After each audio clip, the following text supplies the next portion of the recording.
Au Sénégal, le mythe du duo indestructible vient de se fracasser. Pendant des années, on nous a vendu une histoire politique extraordinaire. Un projet porté par deux hommes, deux frères d'armes que rien ne semblait pouvoir séparer, Ousmane Sonko, le leader charismatique, l'idéologue de la rupture, et Bassirou Diomaye Faye, l'architecte de l'ombre propulsé au sommet de l'État. On s'en souvient tous, le slogan résonnait dans tout le pays, Diomaye, c'est Sonko. Sonko, c'est Diomaye. Mais derrière les sourires de façade, les poignées de main chaleureuses devant les caméras de la RTS et l'illusion d'une transition parfaite, une réalité beaucoup plus brutale s'est installée au cœur du pouvoir à Dakar. L'épreuve de l'exercice de l'État a agi comme un acide. Entre le Premier ministre hypermédiatique et le président de la République constitutionnellement tout-puissant, le fil du dialogue est rompu. La rivalité des égos, la confrontation des agendas cachés et le choc des prérogatives institutionnelles ont fini par provoquer l'inévitable, un divorce politique secret, mais total. Ne vous y trompez pas, ce n'est pas une simple divergence d'opinion sur un dossier technique. C'est une guerre fratricide de l'ombre pour le contrôle réel du destin du Sénégal. Comment le duo le plus puissant de l'histoire politique sénégalaise en est-il arrivé là? Quelles sont les coulisses secrètes et les vraies raisons de cette rupture que le parti PASTEF tente désespérément de cacher? Restez très attentifs et suivez chaque minute de ce grand décryptage de 30 minutes. Nous allons lever le voile sur l'omerta de l'appareil d'État, décoder le choc des pouvoirs, et révéler la suite exacte de cette bascule historique. On commence, tout de suite.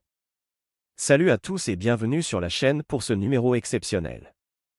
Pour comprendre le séisme qui secoue actuellement le palais de la République à Dakar, il faut d'abord accepter d'enlever les lunettes du militantisme et analyser les faits avec la froideur d'un chirurgien.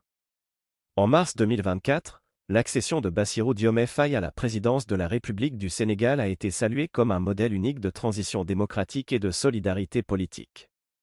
Pour la première fois, un leader de parti, empêché par la justice, transmettait son électorat et sa légitimité à son lieutenant le plus fidèle pour conquérir le pouvoir dès le premier tour. Le plan semblait parfait. Sonko concevait la vision en tant que Premier ministre, et Diomaye l'appliquait en tant que chef de l'État.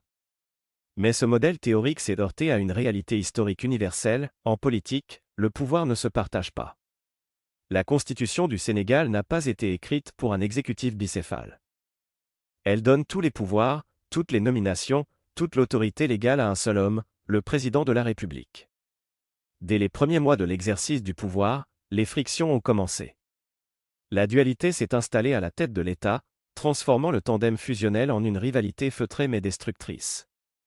Dans cette longue analyse de 30 minutes, nous allons décortiquer les coulisses secrètes de cette rupture historique sous tous ses angles.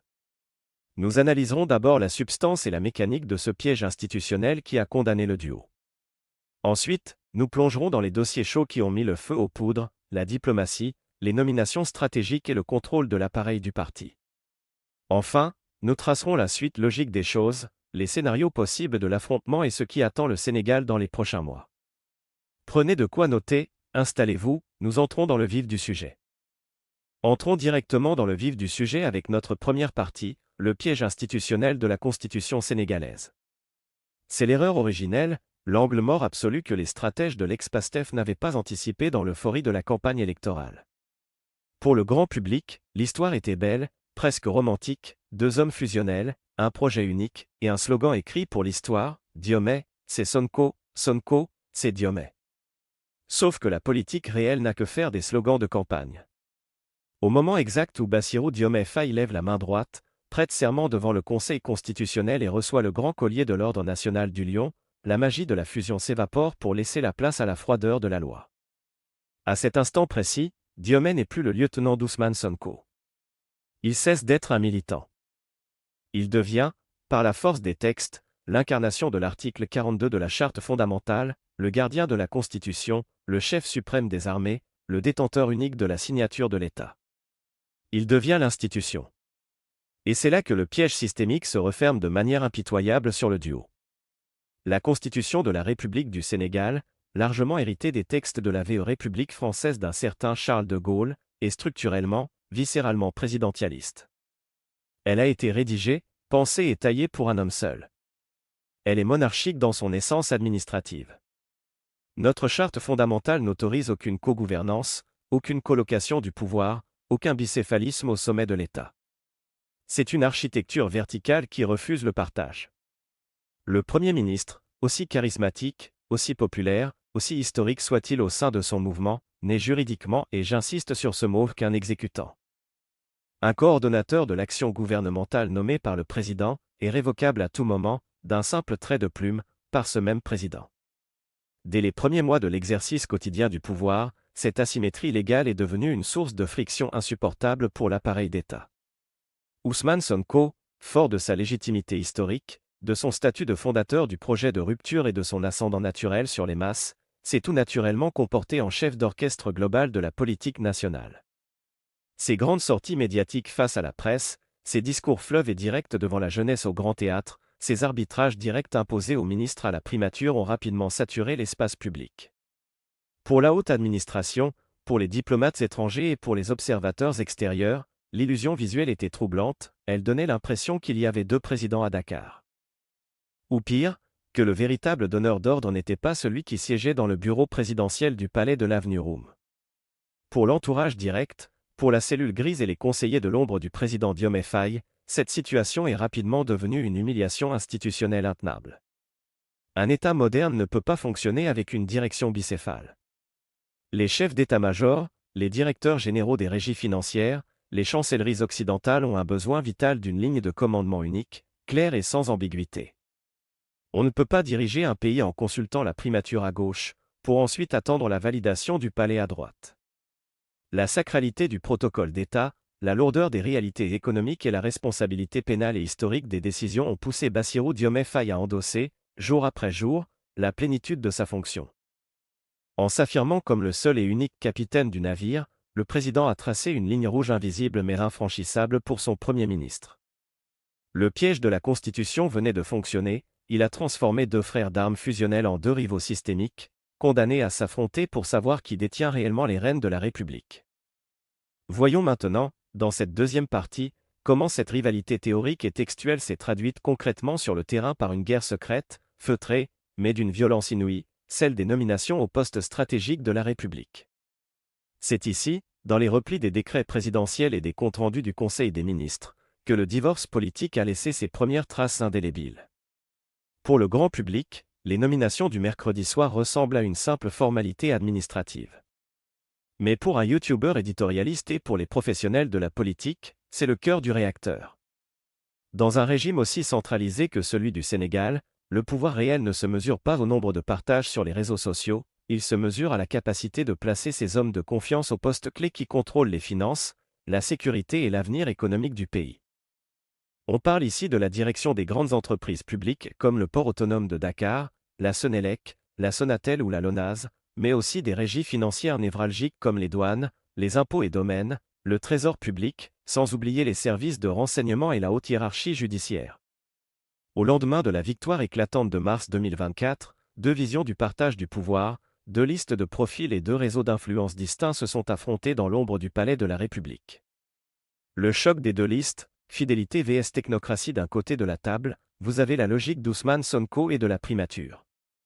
Pour le Premier ministre, les choses étaient limpides, le pouvoir devait être confié aux cadres historiques du PASTEF, aux militants de la première heure, à ceux qui avaient sacrifié leur carrière, subi la répression, la prison, et bravé les années de Bresse sous l'ancien régime de Macky Sall. Pour Sonko, nommer ces visages de la rupture radicale était une question de justice politique, de loyauté envers la base militante, mais aussi la seule garantie que le projet de transformation systémique ne soit pas dilué ou trahi par la vieille garde administrative. Il est arrivé avec des listes de profils de rupture, prêts à prendre d'assaut les ministères et les directions générales. Mais de l'autre côté de la table, le président Bassirou Diomaye Faye, une fois installé dans le fauteuil suprême, s'est retrouvé entouré d'une toute autre influence. Conseillé par un cercle restreint de hauts magistrats, de technocrates chevronnés et d'anciens hauts fonctionnaires soucieux de la continuité de l'État, le chef de l'État a rapidement développé une autre priorité, rassurer l'appareil d'État, stabiliser l'économie et éviter une chasse aux sorcières qui aurait paralysé l'administration. Diomaye a commencé à regarder les listes de la primature avec beaucoup de réserve. Pour le palais, certains profils proposés par Sonko étaient jugés trop partisans, trop radicaux, ou tout simplement dépourvus de l'expérience managériale nécessaire pour diriger des machines publiques pesant des centaines de milliards de francs CFA. Flocon de neige. L'ambiance glaciale du Conseil des ministres, c'est ainsi qu'a débuté la guerre des décrets. Une guerre d'usure psychologique invisible mais dévastatrice. Le secrétariat général de la présidence, sous l'impulsion directe de Diomaye Faye, a commencé à exercer son droit de veto institutionnel. Des listes entières de nominations proposées par le Premier ministre ont été bloquées, renvoyées ou profondément modifiées avant d'arriver sur la table du Conseil des ministres. À la place des profils de rupture radicale voulus par Sonko, Diomaye Faye a choisi de nommer des technocrates plus modérés, parfois même des hauts fonctionnaires ayant servi sous l'Ancien Régime, mais reconnus pour leur neutralité et leurs compétences techniques. Pour Ousmane Sonko et son entourage à la primature, la pilule a été extrêmement amère. Ce blocage systématique a été vécu comme une trahison interne, un désaveu flagrant et répété de l'autorité du Premier ministre par son propre lieutenant d'hier. Plusieurs conseils des ministres se sont ainsi déroulés dans une ambiance indescriptible, une atmosphère de guerre froide où les sourires de façade devant les photographes laissaient place à des silences lourds et des échanges d'une politesse glaciale une fois les portes closes. En s'apercevant que sa signature politique était ainsi filtrée et neutralisée par le secrétariat de la présidence, Ousmane Sonko a compris la terrible réalité, le palais était en train de s'émanciper du parti. L'entourage de Diomaye Faye était en train de bâtir, décret après décret, une administration loyale au président seul, privant le Premier ministre de ses leviers d'action et de sa capacité à récompenser sa base. La confiance psychologique entre les deux hommes était définitivement brisée, et la bataille pour le contrôle réel de l'appareil d'État ne faisait que commencer. Pour comprendre l'ampleur et la gravité réelle de ce divorce, il ne faut pas commettre l'erreur de limiter notre regard aux simples querelles de bureau à Dakar ou à des susceptibilités d'ego.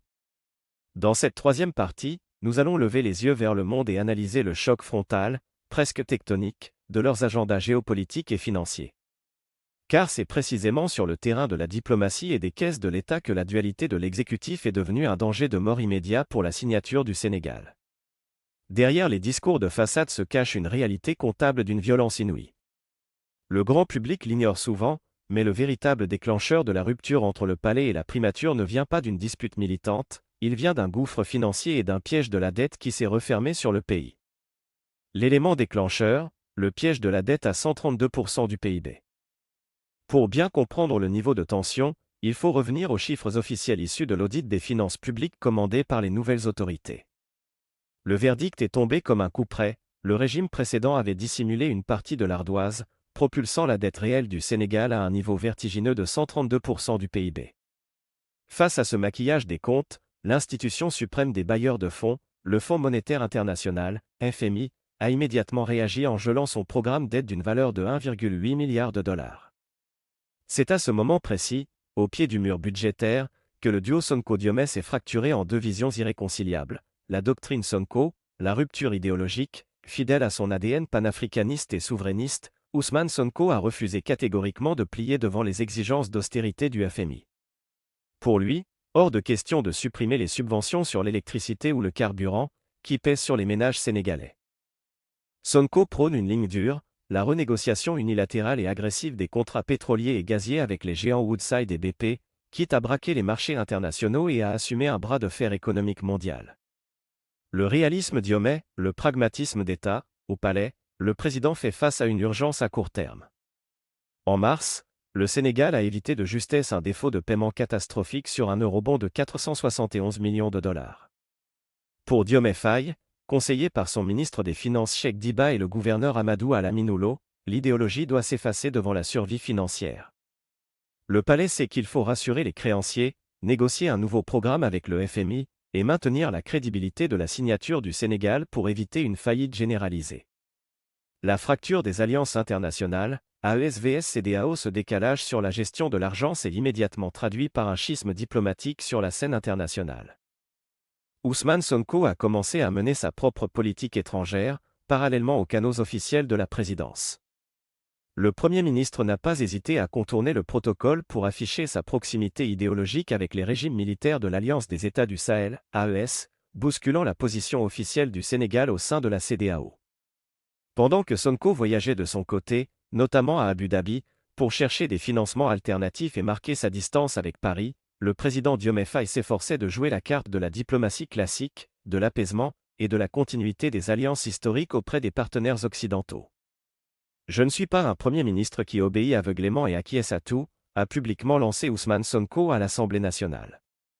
Cette phrase, prononcée comme un défi direct à l'autorité présidentielle, a acté la rupture définitive de la solidarité gouvernementale. Pour le chef de l'État, la situation était devenue intenable. On ne peut pas diriger un pays souverain avec deux diplomaties, deux politiques économiques et deux messages contradictoires envoyés au marché. La tenaille s'est refermée, l'un refusait de céder sur la pureté du projet souverainiste, tandis que l'autre devait trouver les milliards nécessaires pour payer les bourses des étudiants et faire tourner l'administration au quotidien. C'est ce choc frontal entre l'idéologie de la primature et le réalisme budgétaire du palais qui a rendu le divorce non seulement inévitable, mais immédiat. Pour mieux comprendre l'impact direct de ce schisme sur l'appareil législatif à Dakar, vous pouvez regarder cette analyse de la situation politique, analyse du divorce politique Sonko-Diomé. Cette vidéo permet de décrypter l'équilibre des forces à l'Assemblée nationale immédiatement après la fin officielle de leur tandem au pouvoir. Nous arrivons maintenant au cœur absolu du séisme, la quatrième partie de notre investigation. Pour comprendre comment un divorce politique larvé se transforme en une confrontation institutionnelle ouverte, il faut quitter les salons feutrés de la diplomatie et plonger dans les arcanes du parti PASTEF et de l'Assemblée nationale. C'est ici que la fiction du tandem s'est définitivement brisée. Car au-delà de la rupture économique, il y a une réalité politique brute. Au Sénégal, le détenteur de la légitimité électorale, Bassirou Diomaye Faye, n'est plus celui qui concentre le capital politique du parti majoritaire, resté entre les mains d'Ousmane Sonko. La fracture structurelle, l'État face au parti dès les premiers mois de l'alternance, une règle d'or a posé les bases d'une séparation invisible mais redoutable. En vertu du principe de séparation entre les fonctions de chef de l'État et la politique partisane, le président Diomaye Faye a démissionné de tous ses postes de direction au sein de PASTEF, y compris de sa fonction de secrétaire général. Par contre, la loi autorisait Ousmane Sonko à conserver la présidence et la direction absolue du parti.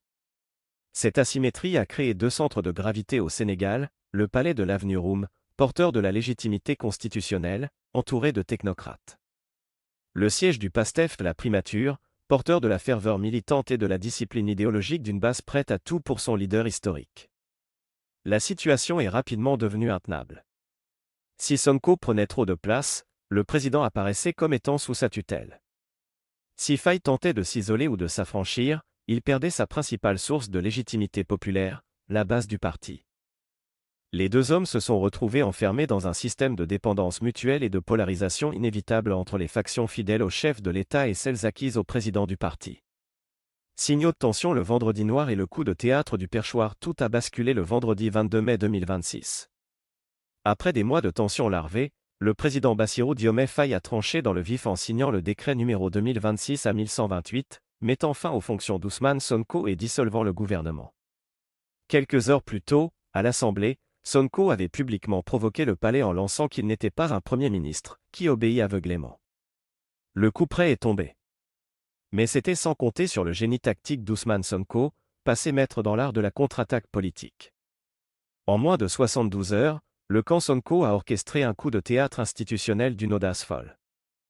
Le dimanche 24 mai, El Malick Ndiaye, président de l'Assemblée nationale et figure éminente de la première heure du PASTEF, annonce sa démission du perchoir en invoquant le « sens de l'État ». Ce retrait, millimétré et hautement calculé, a ouvert un boulevard immédiat à Ousmane Sonko. Mardi 26 mai 2026, l'Assemblée nationale se réunit en urgence, Sonko réintègre son siège de député et est élu dans la foulée président de l'Assemblée nationale. En l'espace de 3 jours, l'homme que le palais venait de limoger est devenu la deuxième personnalité de l'État sénégalais. Vers une cohabitation fratricide et explosive. Regardez bien la configuration géopolitique interne à Dakar en ce moment précis. Le Parlement est officiellement devenu le nouveau quartier général de la résistance d'Ousmane Sonko face au pouvoir exécutif. À la tête d'un parti ultramajoritaire disposant de 130 députés sur 165, le nouveau président de l'Assemblée nationale détient désormais un contre-pouvoir institutionnel redoutable. Il contrôle le calendrier législatif, le vote du budget, et dispose de la capacité de bloquer chaque réforme voulue par le palais présidentiel. Le Sénégal entre ainsi dans une zone de turbulence et de polarisation totale, la faction Sonko contrôle la rue, la légitimité historique du parti et le pouvoir législatif.